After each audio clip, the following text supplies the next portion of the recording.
Hello students, welcome to Magnet Brains. मैं रूपाली वर्मा आज आपके लिए जो लेकर आई हूँ वो है आपकी क्लास 12th की बुक अभिव्यक्ति और माध्यम का 13वां अध्याय। 13वां अध्याय था हमारा नए और अप्रत्याशित विषयों का लेखन। इसके प्रश्न उत्तरों को हम इस वीडियो में देखेंगे। क्या होते हैं अप्रत्याशित लेख, जो जिनका कोई दायरा डिसाइड नहीं होता, आप अपने विचारों के आधार पर जिनको लिखते हैं। हर तरीके का होता है, तर्कपूर्ण होता है, वैचारिक होता है, आप तरीके रेखा चित्र भी होते हैं, कई तरीके में हम इसको लिखते हैं। ये सभी चीज़ें हम कैसे लिखेंगे, क्या करेंगे, क्या क्या चीज़ें हमें ध्यान रखनी है, ये सभी कुछ हम इसके पाठ के सार में समझ चुके हैं इसके पहले वाले वीडियो में। अब इस जो ये हम वीडियो देखने जा रहे हैं, इसमें हम इस पाठ के प्रश्न उत्तरों को देखेंगे। इस प्रश्न पाठ में हमारे पास 4 प्रश्न पूछे गए हैं, चारों ही रचनात्मक हैं, कुछ डेफिनेशंस भी पूछी गई हैं। चलिए देखते हैं। तो पहला प्रश्न जो हमसे पूछा गया है वो क्या दिया है, अधूरे वाक्यों को अपने शब्दों में पूरा कीजिए। अधूरा वाक्य हमारे पास क्या है, हम नया सोचने लिखने का प्रयास नहीं करते क्योंकि हम नया सोचने लिखने का प्रयास नहीं करते क्योंकि हमें आत्मनिर्भर होकर लिखित रूप से में स्वयं को अभिव्यक्त करने का अभ्यास नहीं होता। मतलब हम क्या करते हैं, हमें ये आदत नहीं होती है आत्मनिर्भर रूप में अपने आप को अभिव्यक्त करके लिखें, ये इस चीज़ की हमारे अंदर आदत नहीं होती है। दूसरा है लिखित अभिव्यक्ति की क्षमता का विकास नहीं होता। अब हमारी लिखित अभिव्यक्ति की क्षमता का विकास क्यों नहीं होता, क्या कारण है इसका? लिखित अभिव्यक्ति की क्षमता का विकास नहीं होता क्योंकि हम कुछ नया सोचने लिखने का प्रयास करने के स्थान पर किसी विषय पर पहले से उपलब्ध सामग्री पर निर्भर होते हैं। हमारे अंदर इसलिए विकास इस चीज का नहीं हो पाता लिखित अभिव्यक्ति का, क्योंकि हमारे सामने हम क्या होते हैं, अपने आप को डिपेंडेंट बना देते हैं। जो पहले से सामग्री लिखी हुई है हम वही लाकर प्रस्तुत कर देते हैं, उसी को रट लेते हैं और वही चीजें करते हैं। अपने विचार से उस विषय पर हम बिल्कुल भी लिखने की कोशिश नहीं करते, तो इसीलिए हमारे अंदर इस स्किल का डेवलपमेंट हो ही नहीं पाता है। नेक्स्ट है हमें विचार प्रवाह का थोड़ा नियंत्रित रखना पड़ता है क्योंकि हमें अब जो हमारे अंदर विचार आ रहे, बहुत सारे विचार आते हैं जब हम लिखते हैं, लेकिन हमें उसे हल्का सा नियंत्रित करना पड़ता है। क्यों? हमें विचार प्रवाह को थोड़ा नियंत्रित रखना पड़ता है क्योंकि विचारों को नियंत्रित करने से हम जिस विषय पर लिखने जा रहे हैं उसका विवेचन उचित रूप से कर सकेंगे। भाई बहुत सारे विचार आते हैं, उससे क्या होता है, हमारी जो लाइन है, जो विषय है, हम उससे भटक जाएंगे। तो हम जब अपने विचारों को संयमित करेंगे तो जो विषय है हम उसी पर केंद्रित होकर लिखते रहेंगे। फिर चौथा है लेखन के लिए पहले उसकी रूपरेखा स्पष्ट होनी चाहिए क्योंकि अब जो भी विषय दिया है उसका एक खाका, एक प्रारूप को जो है आप अपने दिमाग में बना लो। ऐसा क्यों करना चाहिए? लेखन के लिए पहले उसकी रूपरेखा स्पष्ट होनी चाहिए क्योंकि जब तक यह स्पष्ट नहीं होगा कि हमें क्या और कैसे लिखना है, हम अपने विषय को सुसंबद्ध और सुसंगत रूप से प्रस्तुत नहीं कर सकेंगे। जब तक हम ये चीज़ नहीं सोच लेते कि हमें कैसे और क्या लिखना है, तब तक जो भी विषय हमें दिया गया है उसे हम क्या करेंगे, उसे हम एक तार मेहता में नहीं लिख पाएंगे, हम एक दूसरे की बात को कनेक्ट नहीं कर पाएंगे, अपनी ही कई बात से हम इधर उधर भटकने लगेंगे अगर हमने उसकी रूपरेखा को तैयार नहीं किया तो। पांचवा है लेखन में मैं शैली का प्रयोग होता है क्योंकि क्या कारण है कि इस तरह के अप्रत्याशित लेखों में हम मैं शब्द का इस्तेमाल करते हैं। लेख में मैं शैली का प्रयोग होता है क्योंकि लेख में व्यक्त विचार लेखक के अपने होते हैं और लेख पर लेखक अपने व्यक्तित्व की छाप छोड़ता है। क्योंकि जो लेख हम लिख रहे हैं वो मेरे अपने विचार है, तो मैं जरूर करेंगे और मैं अपने विचारों की छाप वहां पे छोड़ रही हूं, इसलिए अपना नाम तो दूंगी ही ना कि ये मेरे विचार है। अब जो हमारे पास प्रश्न 2 आ रहा है, क्या है, निम्नलिखित विषयों पर 200 से 300 शब्दों में लेख लिखिए। तो हमारे सामने 7 विषय दिए गए हैं जिस पे हमें लेख तैयार करना है। लगभग 200 से 300 शब्दों का लेख लिखना है। तो एक एक करके हम एक एक विषय लेते हैं और इन पर लेख तैयार करते हैं। तो पहले देखते हैं विषय क्या है हमारे पास। झरोके से बाहर, दूसरा है सावन की पहली झड़ी, तीसरा है इम्तिहान के दिन, चौथा है दिया और तूफान, मेरे मोहल्ले का चौराहा, मेरे प्रिय टाइम पास, एक कामकाजी औरत की शाम। तो ये हमारे सामने 7 जो है टॉपिक दिए गए हैं, विषय दिए गए हैं, जिन पे हमें लेख लिखना है 200 से 300 शब्दों का। तो पहला जो हमारा टॉपिक है क्या है, झरोके से बाहर। झरोका मतलब खिड़की हो गया, खिड़की से बाहर। तो हमने इस पे लेख तैयार किया है, देखती हूं क्या क्या लिखा है। झरोका है भीतर से बाहर की ओर झांकने का माध्यम और बाहर से भीतर देखने का रास्ता। हमारी आंखें भी तो झरोखा ही हैं, मन मस्तिष्क को संसार से और संसार को मन मस्तिष्क से जोड़ने का। मन रूपी झरोके से किसी भक्त को संसार के कण-कण में बसने वाले ईश्वर के दर्शन होते हैं, तो मन रूपी झरोके से ही किसी डाकू लुटेरे को किसी धनी सेठ की धन संपत्ति दिखाई देती है, जिसे लूटने का प्रयत्न में वह हत्या जैसा जघन्य कार्य करने में तनिक नहीं झिझकता। झरोका स्वयं कितना छोटा सा होता है, पर उसके पार बसने वाला संसार कितना व्यापक है, जिसे देख तन मन की भूख जाग जाती है और कभी कभी शांति भी हो जाती है। किसी पर्वतीय स्थल पर किसी घर के झरोके से गगनचुंबी पर्वतमालाएं, ऊंचे ऊंचे पेड़, गहरी गहरी घाटियां, डरावनी खाइयां आदि पर्वतों को अपनी ओर खींचती हैं, तो दूर दूर तक घास चरती भेड़ बकरियां, बांसुरी बजाते चरवाहे, पीठ पर लंबे टोकरे बांधकर इधर उधर जाते सुंदर पहाड़ी युवक युवतियां मन को मोह लेते हैं। राजस्थानी महलों के झरोकों से दूर दूर फैले रेत के टीले कुछ अलग ही रंग दिखाते हैं। गांवों में झोपड़ों के झरोकों के बाहर यदि हरे भरे खेत लहलहाते दिखाई देते हैं, तो कूड़े के ऊंचे ऊंचे ढेर भी नाक पर हाथ रखने को मजबूर कर देते हैं। झरोके कमरों को हवा ही नहीं देते, बल्कि भीतर से ही बाहर के दर्शन भी करा देते हैं। सजी सवरी दुल्हने झरोके के पीछे छुपकर यदि अपने होने वाले पति की झलक पानी में उतलाती रहती हैं, तो कई विरहणियां नजर बिछाए झरोके पर ही आठों पहर टिकी रहती हैं। माँ अपने बेटे की आगमन का इंतजार झरोके पर टिककर करती है। झरोके तो तरह तरह के होते हैं, पर झरोकों के पीछे बैठ प्रतीक्षारत आंखों में सदा एक ही भाव होता है, कुछ देखने का, कुछ पाने का। युद्ध भूमि में मोर्चे पर डटा जवान भी तो खाई के झरोके से बाहर छिप छिप कर झांकता है, अपने शत्रु को गोली से उड़ा देने के लिए। झरोके तो छोटे बड़े कई होते हैं, पर उनके बाहर के दृश्य तो बहुत बड़े होते हैं, जो कभी कभी आत्मा तक को झंझोर देते हैं। तो झरोका था सिर्फ एक, अब इस झरोके के पीछे बैठने वाले कई तरह के लोग आते हैं, और उस झरोके के बाहर दिखने वाले दृश्य बहुत तरीके के होते हैं। तो झरोके कैसे होते हैं? मन के झरोके होते हैं, आंखों के झरोके होते हैं, सभी तरह के झरोकों को हमने यहाँ पर उतार दिया कि झरोके कितने तरीके के होते हैं। अब जो दूसरा हमारे पास में टॉपिक आ रहा है, सावन की पहली झड़ी, यानी कि यहाँ पर तो बारिश की बात हो गई। क्या दिया है? पिछले कई दिनों से हवा में घुटन सी बढ़ गई थी। बाहर तपता सूर्य और सब तरफ हवा में नमी की अधिकता जीवन दूभर बना रही थी। बार बार मन में भाव उठता, हे भगवान कुछ तो दया करो, ना दिन में चैन और ना रात को आंखों में नींद, बस गर्मी ही गर्मी, पसीना ही पसीना। तो बारिश से पहले आने वाला जो मौसम है, पहले उसको डिस्क्राइब किया गया है। रात को बिस्तर पर करवटें लेते लेते पता नहीं कब आंख लग गई। सुबह आंखें खुली तो एहसास हुआ कि खिड़कियों से ठंडी हवा भीतर आ रही है। उठकर खिड़की के बाहर झांका तो मन खुशी से झूम उठा। आकाश तो काले बादलों से भरा हुआ था, आकाश में कहीं नीले रंग की झलक नहीं। सूर्य देवता बादलों के पीछे पता नहीं कहां छिपे हुए थे। पक्षी पेड़ों पर बादलों के स्वागत में चहचहा रहे थे। मोहल्ले के सारे लोग अपने अपने घरों के बाहर निकलकर मौसम के बदलते रंग को देख रहे थे। उमड़ते उमड़ते मस्त हाथियों से काले कजरारे बादल मन में मस्ती भर रहे थे। अचानक बादलों में तेज बिजली कौंधी, जोर से बादल गरजे और मोटी मोटी कुछ बूंदें टपकी। कुछ लोग इधर उधर भागे ताकि अपने अपने घरों में बाहर पड़ा सामान भीतर रख लें। पल भर में ही बारिश का तेज सर्राटा आया और फिर लगातार तेज बारिश शुरू हो गई। महीनों से प्यासी धरती की प्यास बुझ गई।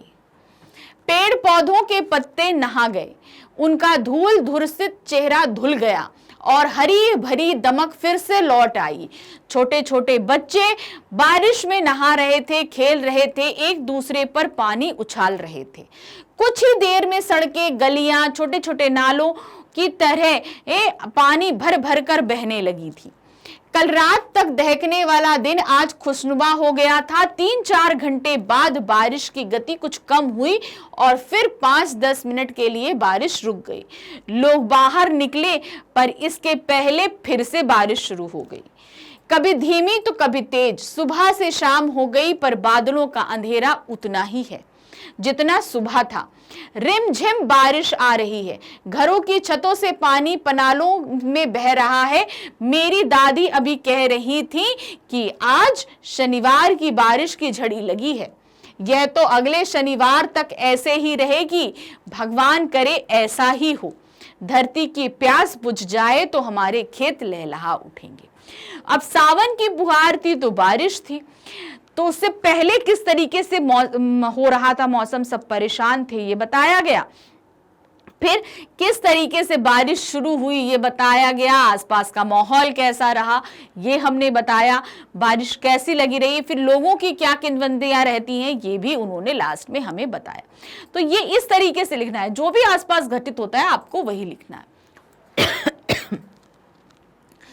अब तीसरा है इम्तिहान के दिन। भाई सभी के इम्तिहान आते हैं, हमने भी एग्जाम दिए हैं, आप लोग भी एग्जाम देते हैं, तो उस दिन क्या घटित होता है कोशिश करिएगा अपने आप लिखने की। हम आपको सिर्फ एक आइडिया दे रहे हैं, मगर कोशिश अपने आप ही करिएगा लिखने की। तो ये आपके अंदर एक स्किल डेवलप होगी कि आप लिख सकते हो चीजों। बड़े बड़े भी कांपते हैं इम्तिहान के नाम से। भाई हमें भी आज को इम्तिहान बोलते तो हमें भी डर लगने लगता है। इम्तिहान छोटा हो या बड़ों का, पर यह डराता सभी को है। पिछले वर्ष जब 10वीं बोर्ड की परीक्षा हमने देनी थी, तब सारा वर्ष स्कूल में हमें बोर्ड परीक्षा नाम से डराया गया था और घर में भी इसी नाम से धमकाया जाता था। मन ही मन हम इसके नाम से भी डरा करते थे कि पता नहीं इस बार इम्तिहान में क्या होगा। सारा वर्ष अच्छी तरह पढ़ाई की थी, बार बार टेस्ट दे देकर तैयारी की थी, पर इम्तिहान के नाम से ही डर लगता था। जिस दिन इम्तिहान का दिन था उससे पहली रात मुझे बिल्कुल नींद नहीं आई थी। पहला पेपर हिंदी का था और विषय पर मेरी अच्छी पकड़ थी, पर इम्तिहान का भूत सिर पर इस प्रकार सवार था कि नीचे उतरने का नाम ही नहीं ले रहा था। मतलब सब्जेक्ट ऐसा कि हमें अच्छे से याद है, सब कुछ है, लेकिन वो इम्तिहान के नाम से ऐसा डर था कि मतलब तब भी कांप रहे थे। सुबह स्कूल जाने के लिए तैयार हुआ, स्कूल बस में सवार हुआ तो हर रोज हो हल्ला करने वाले साथियों के हाथों में पड़ी पुस्तकें और उनकी झुकी हुई आंखों ने मुझे और अधिक डरा दिया। सबके चेहरों पर खौफ सा छाया था। खिलखिलाने वाले चेहरे आज सहमे हुए थे। मैंने भी मन ही मन अपने पाठों को दोहराना चाहा, पर मुझे तो कुछ याद ही नहीं। सब कुछ भूलता सा प्रतीत हो रहा था। मैंने भी अपनी पुस्तक खोली। पुस्तक देखते ही ऐसा लगा मुझे तो यह आती है। तो कहने का मतलब यह है कि डर ऐसा था कि सब कुछ याद था, पर लग रहा था कि कुछ भी याद नहीं है। खैर स्कूल पहुंचकर अपनी जगह पर बैठे। प्रश्न पत्र मिला, आसान लगा। ठीक समय पर पूरा प्रश्न पत्र हो गया। जब बाहर निकले तो सभी प्रसन्न थे, पर साथ ही चिंता आरंभ हो गई अगले पेपर की। अगला पेपर गणित का था। चाहे 2 छुट्टियां थीं, पर ऐसा लगता था कि ये तो बहुत कम है। वह पेपर भी बीता, पर चिंता समाप्त नहीं हुई। 15 दिन में सभी पेपर खत्म हुए, पर ये सारे दिन बहुत व्यस्त रखने वाले थे। इन दिनों ना तो भूख लगती और ना खेलने की इच्छा होती थी।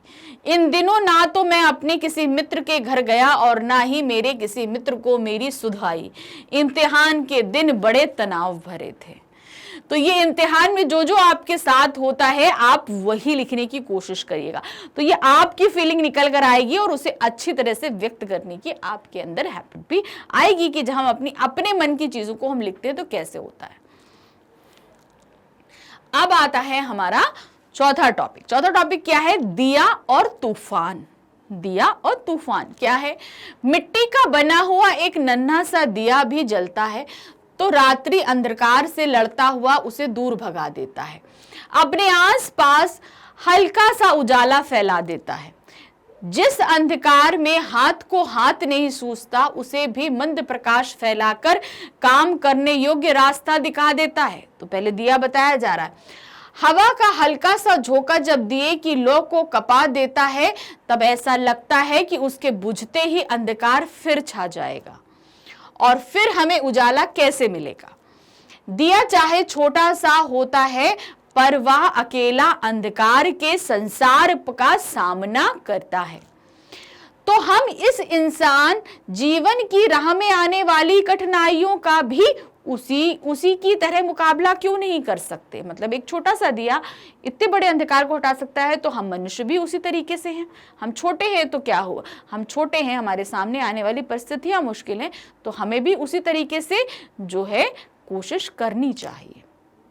यदि वह तूफान का सामना करके अपनी टिमटिमाती लौ से प्रकाश फैला सकता है तो हम भी कठिनाइयों में कर्मठ बनकर संकटों के घेरों से निकल सकते हैं।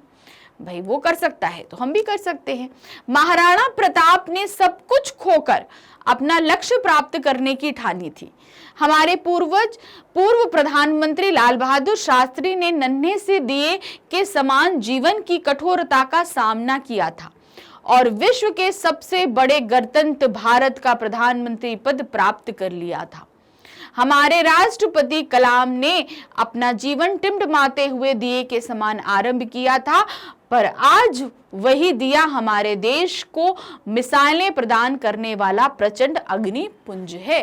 तो इस तरीके से दिया क्या करता है, दिया को सिंबॉलिक लग के आप अपने जीवन की चीजों को बता सकते हैं कि कैसे कैसे चीजें घटित होती हैं। उसने देश को जो शक्ति प्रदान की वह स्वतुल्य है, मतलब किसी से हम तुल्य नहीं कर सकते। समुद्र में एक छोटी सी नौका ऊंची तूफानी लहरों से टकराती हुई अपना रास्ता बना लेती है और अपनी मंजिल पा लेती है।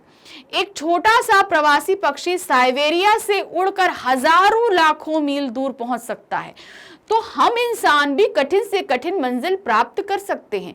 अकेले अभिमन्यु ने चक्रव्यूह से घिरकर कौरवों जैसे महारथियों का डटकर सामना किया था। कभी कभी तूफान अपने प्रचंड वेग से दिए की लौ को बुझा देता है, पर जब दिया जगमगाता है तब तक तो अपना प्रकाश फैलाता है और अपने अस्तित्व को प्रकट करता है। मिटना तो सभी को एक दिन है, वह कठिनाइयों से डरकर छिपा रहे और डटकर उनका मुकाबला करे। श्रेष्ठ मनुष्य वही है जो दिए के समान जगमगाता हुआ तूफानों की परवाह ना करे और अपनी रोशनी से संसार को उजाला प्रदान करे। तो यहाँ पर एक दिए को क्या माना, मनुष्य, तूफान क्या माना, हमारे जीवन में आने वाली कठिनाइयां। तो अगर एक छोटा सा दिया अंधकार को मिटा सकता है तो हम इंसान क्यों नहीं कर्मठ बन के, यानी कि अपनी शक्ति से उन परिस्थितियों का सामना करें। बहुत सी ऐसी परिस्थितियां होती हैं कि हम डगमगा जाते हैं, तो दिया भी तो थोड़ी सी हवा के साथ में थोड़ा सा लुपलुपाने लगता है, लेकिन तब भी जलता हुआ प्रकाश देता है। तो हमें भी उसी तरीके से करना चाहिए। तो देखिए यहाँ पर किस तरीके से दिए को सिंबॉलिक रख के यहाँ पर जीवन की सच्चाई को सामने उजागर किया गया है। अब पांचवा जो हमारे पास टॉपिक है, मेरे मोहल्ले का चौराहा। अब ये तो आप सभी के घर के मोहल्ले के जो चौराहे होंगे सबके अलग अलग होंगे, तो आप उसी हिसाब से लिखिएगा। मगर कैसे लिखेंगे ये मैं आइडिया दे रही हूँ, लेकिन कोशिश करिएगा कि आपने जो आसपास के मोहल्ले का जो भी चौराहा हो, उसके आसपास की दुकानें, जो भी आप चीजें देखते हैं उसी के हिसाब से लिखिएगा। क्या दिया है, मोहल्ले की सारी गतिविधियों का केंद्र मेरे घर के पास का चौराहा है। नगर की 4 प्रमुख सड़कें इस आर पार से गुजरती हैं, इसलिए इस पर हर समय हलचल बनी रहती है। पूर्व से पश्चिम की ओर जाने वाली सड़क रेलवे स्टेशन की ओर से आती है और मुख्य बाजार की तरफ जाती है, जिसके आगे औद्योगिक क्षेत्र है। रेलवे स्टेशन से आने वाले यात्री और मालगाड़ियों से उतरता सामान ट्रकों से भर इसी से गुजरकर अपने अपने गंतव्य पर पहुंचता है। उत्तर से दक्षिण की तरफ जाने वाली सड़क मॉडल टाउन और बस स्टैंड से गुजरती है। इस पर 2 सिनेमा हॉल तथा अनेक व्यापारिक प्रतिष्ठान बने हैं, जहां लोगों का आना जाना लगा रहता है। चौराहे पर फलों की रेड़ियां, कुछ सब्जी बेचने वाले, खोमचे वाले तो सारा दिन जमा ही रहते हैं, चूंकि चौराहे के आसपास घनी बस्ती है, इसलिए लोगों की भीड़ कुछ ना कुछ खरीदने के लिए यहाँ आती ही रहती है। सुबह सवेरे स्कूल जाने वाले बच्चों से भरी रिक्शा और बसें जब गुजरती हैं तो भीड़ कुछ अधिक बढ़ जाती है। कुछ रिक्शाओं में तो नन्हे नन्हे बच्चे गला फाड़कर चीखते चिल्लाते सबका ध्यान अपनी ओर खींचते हैं। वे स्कूल नहीं जाना चाहते पर जाने के लिए विवश कर रिक्शा में बिठा दिए जाते। सुबह सुबह बहुत से बच्चे होते हैं ना जिन्हें बिठा दिया जाता, नहीं जाना चाहते, खूब रोते हमें नहीं जाना, लेकिन माँ बाप जबरदस्ती बैठा देते। तो इस तरह के बच्चे जब चिल्लाते तो सभी का ध्यान उनकी तरफ ही जाता है। चौराहे पर लगभग हर समय कुछ आवारा मजनू छाप भी मंडराते रहते हैं, जिन्हें ताक झांक करते हुए पता नहीं क्या मिलता है। मैंने कई बार पुलिस के द्वारा उनकी वहां की जाने वाली पिटाई भी देखी है, पर इसका उन पर कोई विशेष असर नहीं होता। वे तो चिकने घड़े हैं, कुछ तो दिन भर नीम के पेड़ के नीचे घास पर बैठ ताश खेलते रहते हैं। मेरे मोहल्ले का चौराहा नगर में इतना प्रसिद्ध है कि मोहल्ले और आसपास की कॉलोनियों की पहचान इसी से है। तो ये चौराहे का कौन सी सड़क कहाँ आ रही है, उस सड़क पर क्या है, सभी कुछ आप विस्तृत कर सकते हैं। तो आप भी इसी तरीके से विवरण करने की कोशिश कीजिएगा अपने आसपास के चौराहों पे। तो छठा जो हमारा टॉपिक है क्या है, मेरा प्रिय टाइम पास। अब सभी का टाइम पास अलग अलग होता है। देखिए, किसी को कुछ करना पसंद है, किसी को कुछ करना पसंद है, तो टाइम पास अपने अपने हिसाब से करेंगे। आइडिया हम आपको दे रहे हैं, लेकिन सभी को करना अपने अपने हिसाब से है। आज की आपाधापी से भरे युग में किसके पास फालतू समय है, पर फिर भी हम लोग मशीनी मानव तो नहीं है। कभी कभी अपने लिए निर्धारित काम धंधों के अतिरिक्त हम कुछ और भी करना चाहते हैं। इसमें मन सुकून प्राप्त करता है और लगातार काम करने से उत्पन्न बोरियत दूर होती है। हर व्यक्ति की पसंद अलग होती है, इसलिए उनका टाइम पास का तरीका अलग होता है। किसी का टाइम पास सोना है, तो किसी का टीवी देखना, तो किसी का सिनेमा देखना, तो किसी का उपन्यास पढ़ना, किसी का इधर उधर घूमना, तो किसी का खेती बाड़ी करना, मेरा प्रिय टाइम पास विंडो शॉपिंग है। क्या है विंडो शॉपिंग? मतलब खरीदना कुछ नहीं है, पर देखना सब कुछ है। जब कभी काम करते करते मैं ऊब जाता हूँ और मन कोई काम नहीं करना चाहता, तब मैं तैयार होकर घर के बाहर बाजार की ओर निकल जाता हूँ विंडो शॉपिंग के लिए। जिस नगर में रहता हूँ वह काफी बड़ा है। बड़े बड़े बाजार, शॉपिंग मॉल्स, डिपार्टमेंटल स्टोर की संख्या काफी बड़ी है। दुकानों की शो विंडो सुंदर ढंग से सजे सवरे सामान से ग्राहकों को लुभाने के लिए भरे रहते हैं। नए नए उत्पाद, सुंदर कपड़े, इलेक्ट्रॉनिक, नया सामान, तरह तरह के खिलौने, सजावटी सामान आदि इनमें भरे रहते हैं। मैं इन सभी सजी सवरी दुकानों की इस शो विंडोज को ध्यान से देखता हूँ, मन ही मन खुश होता हूँ, उनकी सुंदरता और उपयोगिता को सहारता हूँ। मतलब विंडो शॉपिंग करके भाई अच्छी सभी को मजा आता है, तो वो सारी निकल पड़ते हैं और जो है वहां पर उन सभी चीजों को देखते हैं। जिस वस्तु को मैं खरीदने की इच्छा करता हूं उसके दाम का टैग देखता हूं। मतलब फिर मैं मन कर लेता हूं कि कोई चीज खरीदनी है तो उसके दाम, प्राइस को देखता हूं, भाई क्या प्राइस है, और मन में सोच लेता हूं कि मैं इसे तब खरीद लूंगा जब मेरे पास अतिरिक्त पैसे होंगे। ऐसा करने से मेरी जानकारी बढ़ती है। भाई हम देख रहे हैं तरह तरह का सामान, रेट देख रहे हैं, तो जानकारी बढ़ रही है ना कि क्या चीज कितने के प्राइस में मिल रहा है। नए नए उत्पादों से संबंधित ज्ञान बढ़ता है और मन नए सामान को लेने की तैयारी करता है, और इसलिए मस्तिष्क और अधिक परिश्रम करने के लिए तैयार हो जाता है। टाइम पास की मेरी यह विधि उपयोगी है, सार्थक है, परिश्रम करने की प्रेरणा देती है, ज्ञान बढ़ाती है और किसी का कोई नुकसान नहीं करती। मतलब विंडो शॉपिंग में अगर कोई चीज़ हमें पसंद आ जाए तो क्या होगा, भाई रेट ज़्यादा है, हम खरीद नहीं सकते, तो हम क्या करते हैं, उसको खरीदने के लिए हम एक्स्ट्रा मेहनत करते हैं। मेहनत करेंगे तो ये क्या हुआ, हमको प्रेरणा दे रही है आगे और ज़्यादा काम करने के लिए। तो ये हॉबी इस तरीके से कार्यरत रहती है। अब जो नेक्स्ट हमारा और लास्ट टॉपिक है, एक कामकाजी औरत की शाम कैसे होती है। जो एक वर्किंग लेडी होती है उसकी शाम कैसी रहती है। हमारे देश में मध्यम वर्गीय परिवारों के लिए अति आवश्यक हो चुका है कि घर परिवार को ठीक प्रकार से चलाने के लिए पति पत्नी दोनों धन कमाने के लिए काम करें, और इसलिए समाज में कामकाजी औरतों की संख्या निरंतर बढ़ती जा रही है। कामकाजी औरत की जिंदगी पुरुषों की अपेक्षा कठिन है। वह घर बाहर एक साथ संभालती हैं। उनकी शाम तभी आरंभ हो जाती है जब वह अपने कार्यस्थल से छुट्टी के बाद बाहर निकलती हैं, यानी कि जब ऑफिस से बाहर निकलते हैं तभी उनकी जो है शाम शुरू हो जाती है। वह घर पहुंचने से पहले ही रास्ते में आने वाली रेहड़ी या बाजार से फल सब्जियां खरीदती हैं, छोटा मोटा किराने का सामान लेती हैं और लदी फंदी घर पहुंचती हैं। तब तक पति और बच्चे भी घर पहुंच चुके होते हैं। दिन भर की थकी आरी औरत कुछ आराम करना चाहती है, पर उससे पहले चाय तैयार करती है। यदि वह औरत संयुक्त परिवार में रहती है तो कुछ और तैयार करने की फरमाइशें भी उसे पूरी करनी पड़ती, मतलब और चाय के साथ भाई ये बना दो वो बना दो, वो फरमाइशें भी आ जाती हैं। चाय पीते पीते वह बच्चों से बड़ों से बातचीत करती है।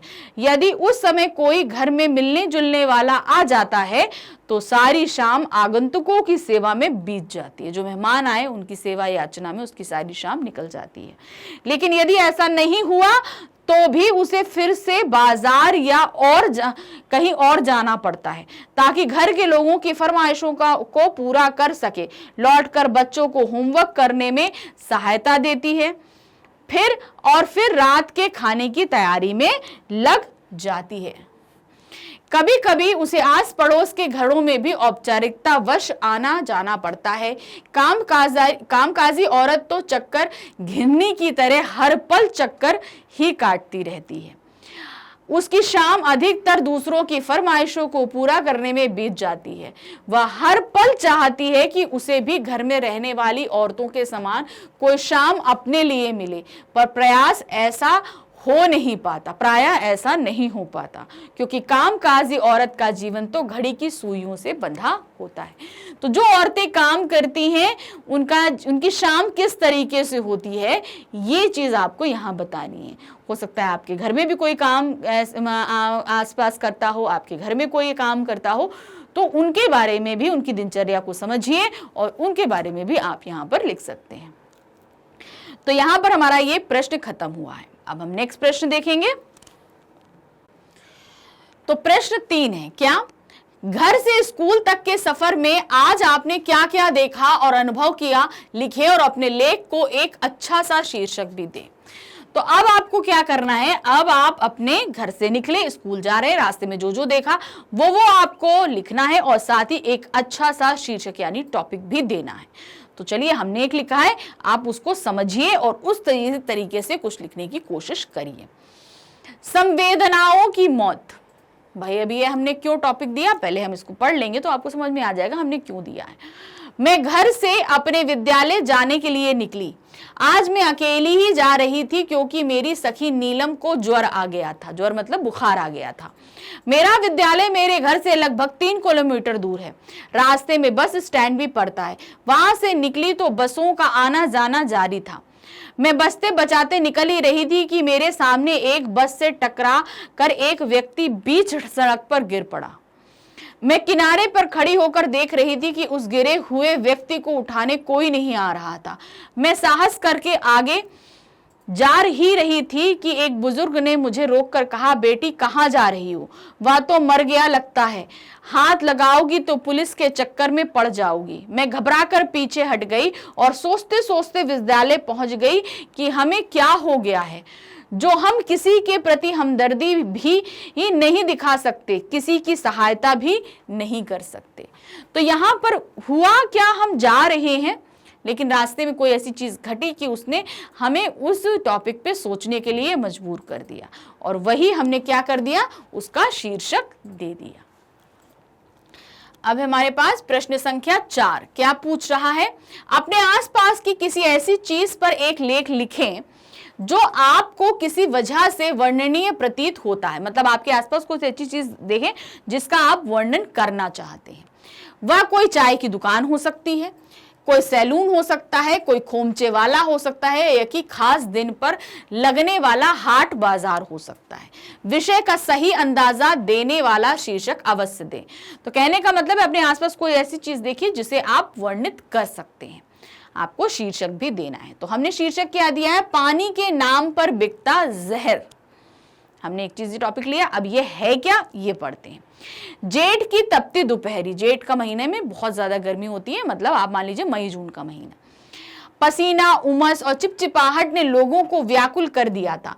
गला प्यास से सूखता है तो मन सड़क के किनारे खड़ी रेफ्रिजरेटर कोल्ड वाटर की रेवड़ी की ओर चलने को कहता है। जब बहुत प्यास लगती है तो ठंडा पानी पीने का करता है ना, तो एक रेवड़ी, एक ठेले वाला लगा था जिसपे रेफ्रिजरेटर था।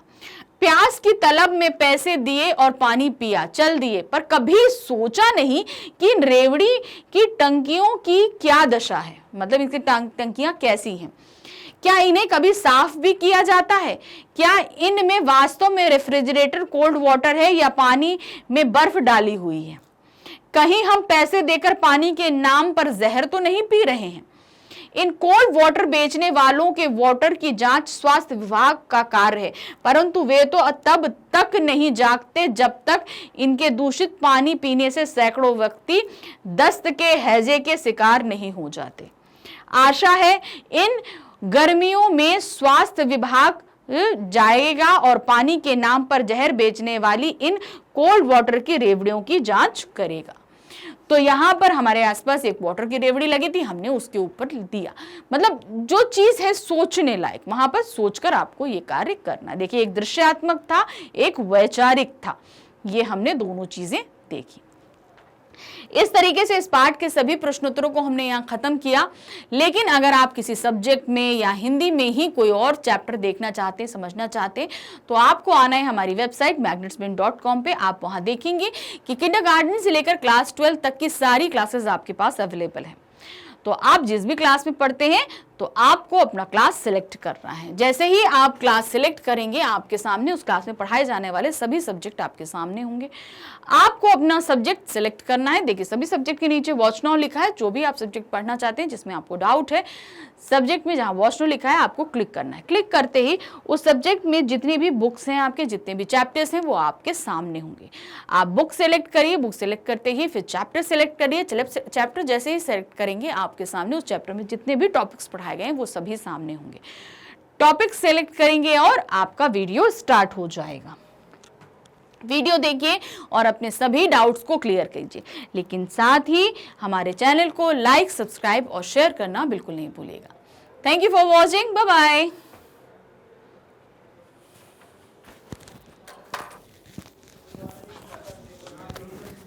संजय भैया, हो गया?